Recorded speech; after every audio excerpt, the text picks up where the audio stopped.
প্রিয় বন্ধুরা, আসসালামু আলাইকুম।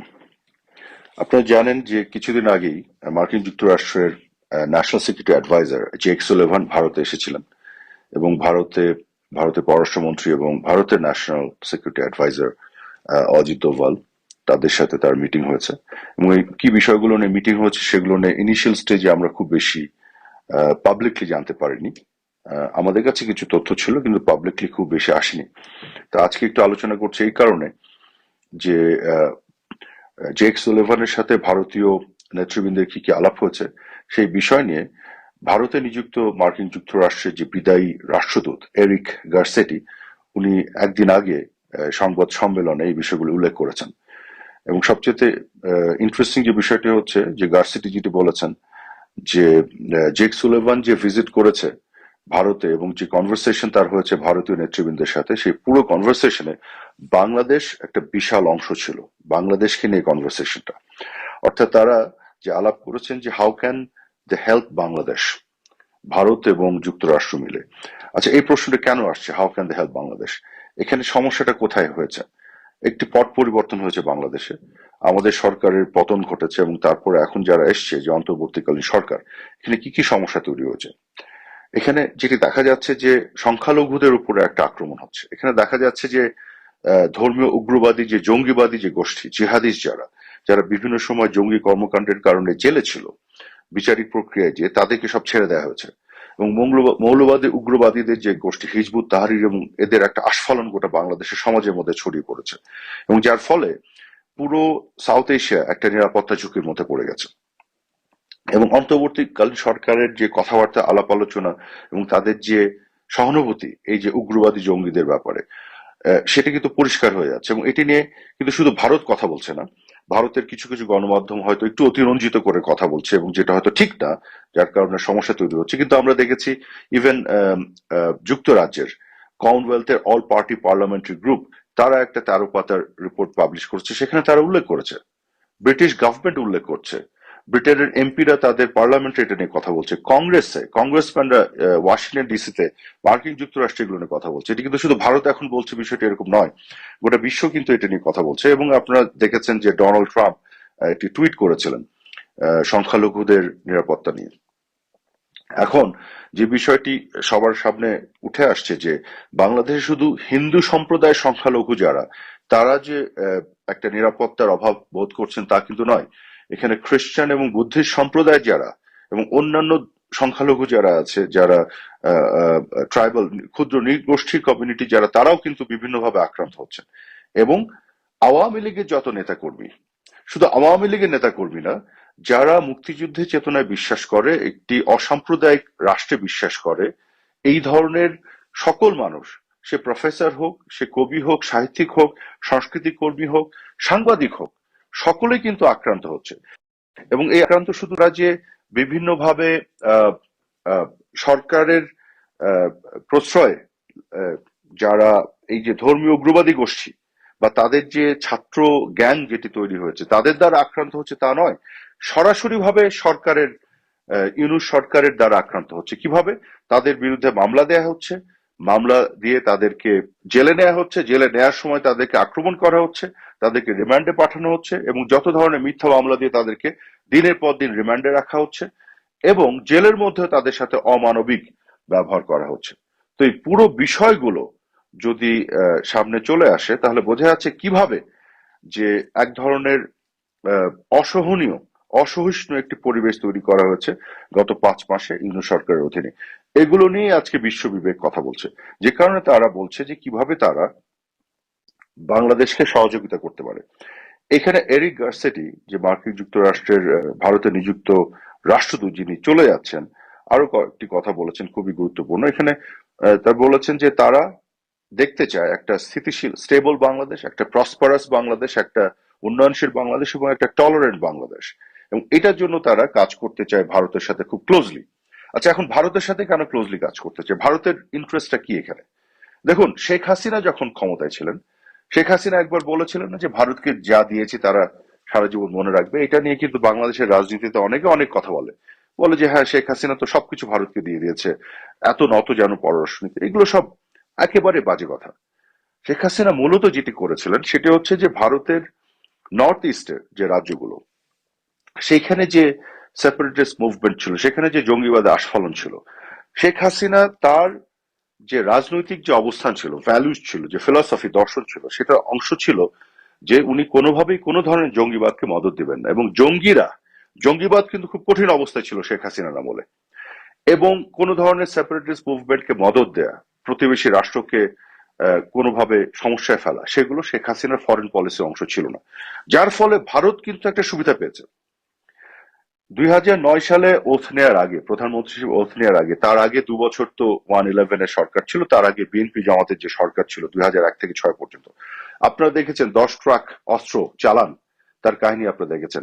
বিএনপি জামাত কিন্তু রাষ্ট্রীয়ভাবে পৃষ্ঠপোষকতা দিয়ে ভারতে অস্ত্র পাঠাতো। অর্থাৎ এই যে প্রতিবেশী দেশকে যদি আপনি সবসময় একটা অস্থিতিশীল করতে চান, সেখানে জঙ্গিবাদে মদত দেন, তারাও আপনার সাথে এই একই আচরণ করবে। তার ফলে কি হবে? কেউ কিন্তু ভালো থাকবে না। শেখ হাসিনার পলিসি ছিল যে না, এই ধরনের নেতিবাচক কোন রাজনীতি এবং ফরেন পলিসি উনি নিতে চাননি। উনি সহযোগিতা এবং সহমর্মিতার রাজনীতি করতেছেন, একটা কোলাবোরেশন এন্ড সহযোগিতা। তার ফলে বাংলাদেশের মানুষ উপকৃত হয়েছে, ভারতের মানুষ উপকৃত হয়েছে। ওনার যে বিষয়টা ছিল যে না, ভারতের নর্থ ইস্টে উনি এই ধরনের ডিস্টারবেন্সের মধ্যে যাবেন না। বাংলাদেশে উনি জঙ্গিবাদকে দমন করেছেন।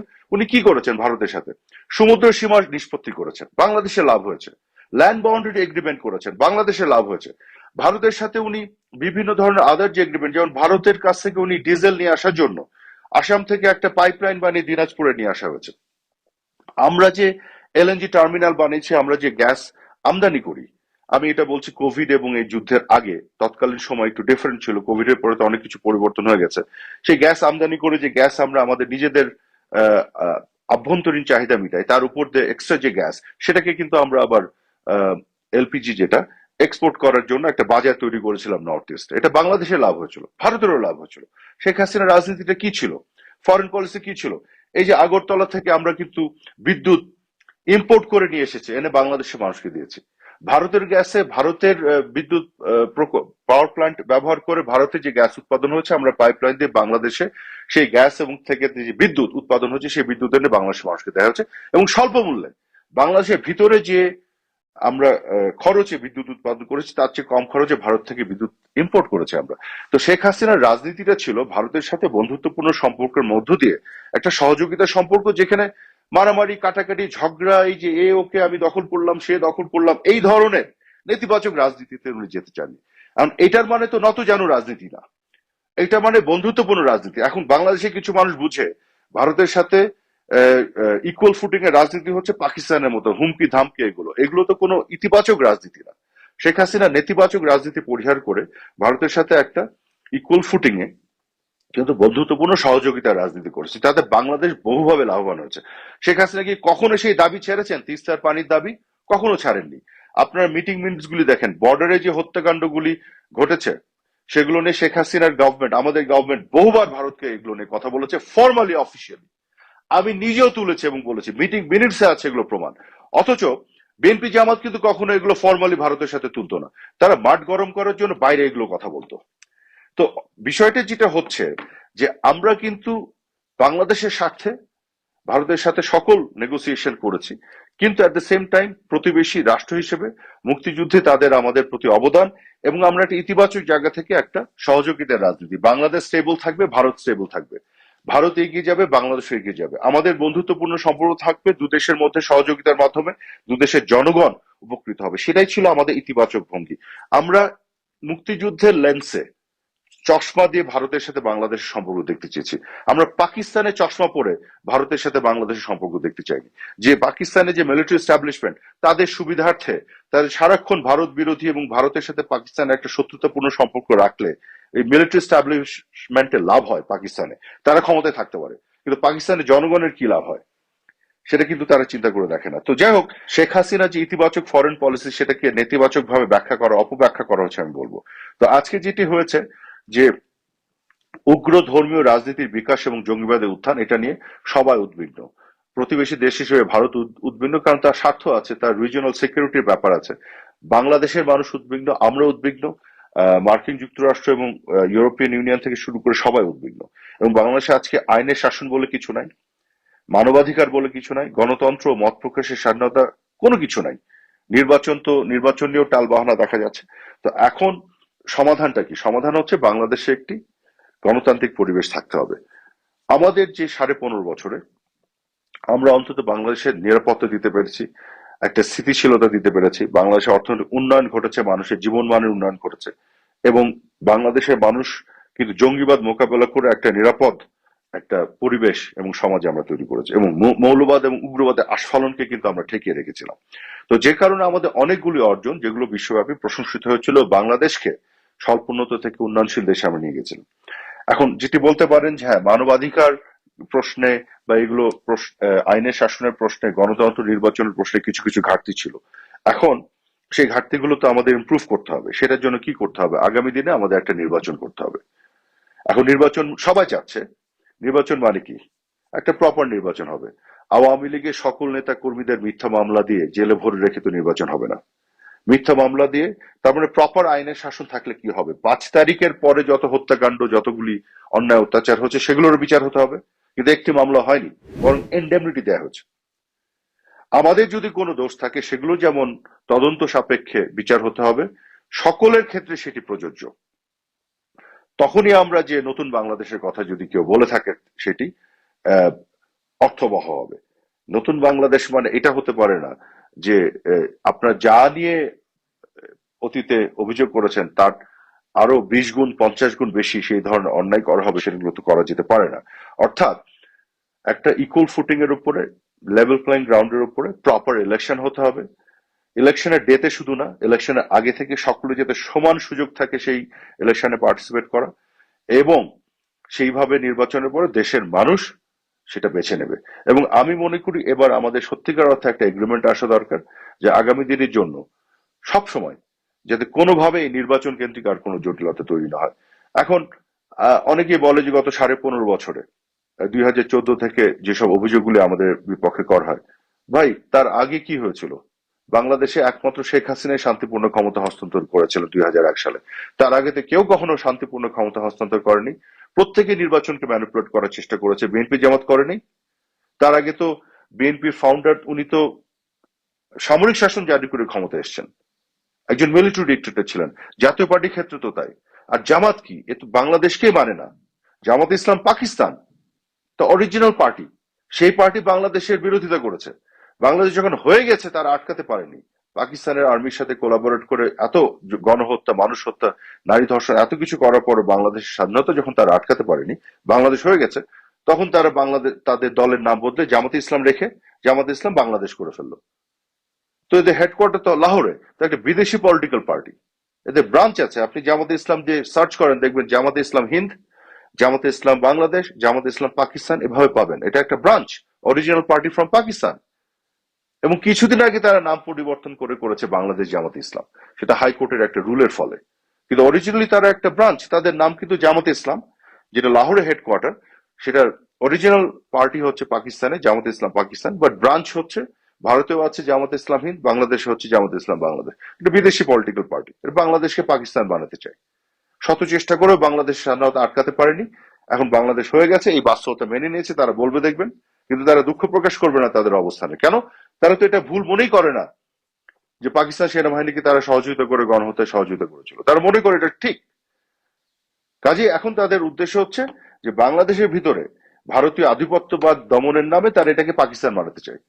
ভাই, বাংলাদেশ স্বাধীন করেছে আওয়ামী লীগ। বাংলাদেশ ভারতীয় আধিপত্যবাদ কেন? কোনো আধিপত্যবাদ মানে না, স্বাধীনভাবে চলতে চায়। কিন্তু বাংলাদেশ পাকিস্তান স্টাইলে ভারতের সাথে সম্পর্ক করতে চায় না, যে সারা জীবনের শত্রুতা। বাংলাদেশ ভারতের সাথে বন্ধুত্বপূর্ণ সম্পর্ক করে দুই দেশের মানুষের মঙ্গলের জন্য কাজ করতে চায়, ইতিবাচক রাজনীতি করতে চায়। এই ইতিবাচকতাকে আপনাদের পছন্দ হয় না, এটাকে আপনারা নতজানু বলতে চান। নতজানু মানে কি? তার বিপরীত মানে কি? শুধু হুমকি ধামকি দেয়া, ভারতকে দখল করব, কলকাতা দখল করে ফেলবো, এইসব বালখিল্য রাজনীতি, এইসব কথাবার্তার মাধ্যমে কি একটি দেশ এবং পররাষ্ট্রনীতি আগায়? ম্যাচিওর পলিটিক্স করতে হবে। সেখানে আপনার সকলকে কগনিজেন্সের মধ্যে নিয়ে একটা ইতিবাচক রাজনীতি করতে হবে। যাই হোক, আজকে আমি এখানেই শেষ করি। অনেক কথা বললাম, এগুলো নিয়ে আগামী দিনে আমরা দেখব। তো এখানে আমরা দেখছি একটা ঐক্যমত দেখা যাচ্ছে আন্তর্জাতিক বিশ্বের, আমাদের পার্শ্ববর্তী ভারত সহ। সেটি হচ্ছে বাংলাদেশের একটা স্থিতিশীল বাংলাদেশ দরকার। কারো তো দ্বিমত নাই বাংলাদেশের কোনো মানুষের। আমরাও তাই চাই। একটা প্রসপারাস বাংলাদেশ দরকার, একটা উন্নয়নশীল বাংলাদেশ দরকার, কারো দ্বিমত নাই। একটা গণতান্ত্রিক বাংলাদেশ দরকার এবং এমন একটা বাংলাদেশ যেখানে সবার রাইট প্রোটেক্টেড হয়, সবার। তো সকলের রাইট যদি প্রোটেক্টেড হয়, সেটা তো হচ্ছে না এখন। তো সেই বাংলাদেশ তো সবার চাওয়া। সেই বাংলাদেশ তৈরির ক্ষেত্রে আমরা এখানে ফাইট করে এটাকে আমরা তৈরি করতে হবে আমাদের। কারণ এটা কিন্তু উগ্রবাদী মৌলবাদীরা দিবে না। আজকে যারা জঙ্গিরা আসলে একটা পিছন দিকে থেকে এই যে আন্দোলন গণ অভ্যুত্থানের নামে যে ঘটনাটি ঘটিয়েছে, এটা তো বোঝা যাচ্ছে। আজকে কিন্তু বিদেশি অনেক শক্তি, যারা অপশক্তি হিসেবে কাজ করেছে, তাদের মধ্যে রিয়ালাইজেশন হচ্ছে। আজকে বিদেশি গণমাধ্যমে চলে আসছে কিন্তু কিভাবে ইউনূসের আমলে জঙ্গিবাদের উত্থান ঘটার পরিবেশ তৈরি হয়ে গেছে। একটার পর একটা জঙ্গিবাদ, জিহাদিস্টরা এখানে মুক্তি পেয়ে যাচ্ছে। কাজে এই জিনিসগুলো কিন্তু দিনে দিনে পরিষ্কার হচ্ছে এবং বাংলাদেশের মানুষের কাছে পরিষ্কার হচ্ছে। আওয়ামী লীগের শাসন আমলে যে ঘাটতি ছিল, সেটার বিপরীতে আপনি আরো জঘন্য ধরনের একটা বিকল্প আনতে পারেন না। আওয়ামী লীগের শাসন আমলে যে ঘাটতি ছিল, তার সকল ঘাটতি অতীতের সকল শাসন আমলে আরো বেশি বেশি ছিল। কাজে আওয়ামী লীগের ঘাটতিগুলোকে পুষে নিয়ে আমরা সবাই আরো এগিয়ে যেতে পারি। এর অর্থ এই নয় যে বাংলাদেশকে আমরা টেনে পিছে একটা জঙ্গিবাদী উগ্রবাদী রাষ্ট্রে পরিণত করতে পারি। এটি তো হতে পারে না। কাজে আগামী দিনে একটি সুষ্ঠু সুন্দর বাংলাদেশের জন্য আমরা আমাদের লড়াই জারি রাখবো, গোটা বিশ্বকে সাথে নিয়ে। ধন্যবাদ আপনাদের সবাইকে।